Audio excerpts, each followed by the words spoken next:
So where do we start? We start by making the right choices on the issue that is in front of us today. We start by making laws that save innocent lives and don't infringe on our Second Amendment rights. We start right now by voting to pass policies that can keep us from having as many Columbine, Sandy Hooks, Parklands, Las Vegases, Buffaloes, and Uvaldes from here on. We start by giving Alethea a chance to be spoiled by her dad. We start by giving Mayte a chance to become a marine biologist. We start by giving Ellie a chance to read her Bible verse at the Wednesday night service.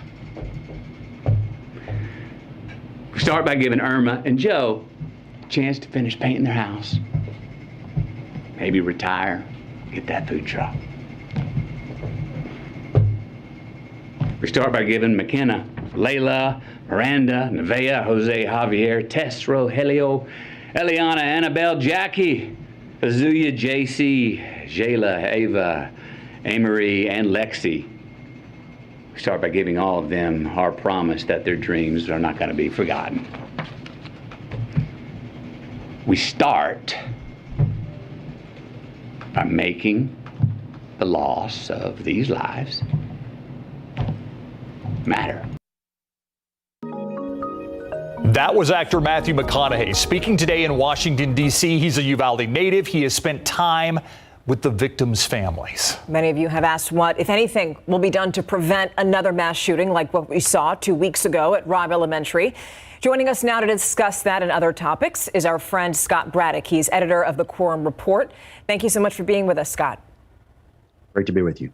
So first, we're going to start with what's happening tomorrow, because we know that one of the victims who survived the school shooting, one of the students, is going to testify tomorrow before Congress. She's the girl who smeared her friend's blood on her by playing dead. She's going to testify before Congress. What impact could that have on what Congress or even state lawmakers here in Texas are doing?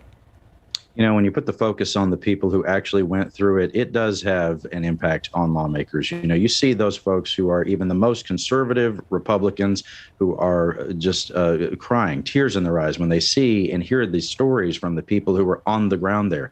It doesn't mean that they're not steadfast in their support of the Second Amendment. And I think as Matthew McConaughey laid out in his speech at the White House earlier today, you don't have to be against the Second Amendment to be in favor of more responsible gun ownership and maybe some rules that would go along with that in the form of new federal laws. Look, in the House of Representatives in D.C., it's a slam dunk. The Democrats have the vote to pass, gun reform, gun control, whatever you want to call it. But the Senate is where they're really counting votes. All right. So John Cornyn, Texas senator, obviously meeting with fellow senators, including Democrats. They want to create a bipartisan law. What things are we looking at? They've talked a lot about what they're not going to look at, Scott, but what are they going to look at, do you think? I mean, we're looking at some things that are sort of bare minimum type of things. And if you look at what Democrats are actually asking for, you'll hear the NRA and Texas State Rifle Association, other groups like that. They'll make the claim that the gun grabbers are coming, they want to take your guns. But it really is at the state and federal level, bare minimum things that are being asked for and things that are actually being talked about. During the briefing that Senator Cornyn gave to Republicans earlier today, it was reported out that there was some, there wasn't any opposition or applause either, but there were, chins being stroked, people thinking about, the Republicans thinking about the kind of proposals that are being put out there, raising the age to 21 for buying some of these weapons, putting some limits in place for high capacity magazines, red flag laws, where you try to figure out who shouldn't have a gun in the first place and get it from them after they've been adjudicated to not be, someone who should have one of those guns. There's a process for it. And so all of those things in the mix. But gun grabbing, taking people's guns, and Senator Cornyn has to keep saying this over and over again because he's also in fairness, he's also a strong supporter of the Second Amendment. He doesn't want to take anybody's gun away if they're a law-abiding citizen. That's not who we're talking about here. We're talking about keeping them out of the hands of criminals. I suppose you have a lot of absolutist arguments with this, and that's why maybe the messages don't get through, because you have one side that says, no way, this is not going to happen, or not even a side, but just a group of people who say, I'm pro-gun, and that's it. True. And look, I've called Senator Cornyn the adult in the room here in this situation because he's willing to talk to the other side. And if you look around the room in the U.S. Senate, there aren't other Republican senators willing to do that. The Democratic senator who represents the elementary school where the Sandy Hook shooting took place, the Democrat, Chris Murphy, has said that Cornyn is acting in good faith, even though they don't agree fundamentally about even what the words in the Second Amendment mean, but they still want to come to some kind of a conclusion. I thought that, or some kind of resolution. I thought that McConaughey's comments today really underscored the fact that people are willing to talk about this in a way that they were not previously. And we've heard so much about how this time it feels different. And I think there's a variety of reasons for that. And part of it simply is the visceral reaction that we've all had, and Republicans and Democrats alike, looking at the just nightmare, these kids being massacred in a classroom, and it happening in such a way that DNA had to be used to identify some of these kids. And as McConaughey pointed out today, in one case of one of the children, they had to identify her by the green shoes that she was wearing with a little heart that she had drawn on the shoes. It's heartbreaking to see this. And even Republicans, again, who have strong feelings about the Second Amendment, see that. And a lot of them want to do something. And I'll tell you this, a lot of them are mothers all over Texas and the rest of the country. Right, but we're talking about people, not lawmakers, and that is the big difference here, because we want to talk about some polls here. The ABC News Ipsos put out a poll in the last 2 days. It shows that 70% of Americans want laws that reduce gun violence. They think that that's more important than protecting the right to own a variety of guns.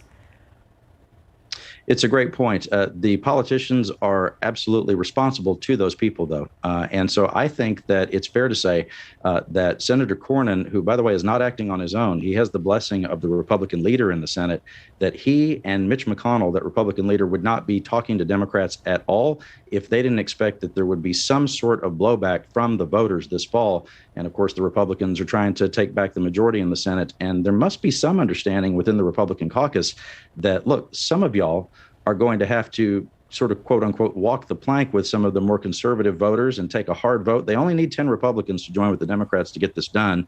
And Senator Cornyn and Senator McConnell think that they can maybe get that done and avoid some blowback from the people you're talking about in that poll.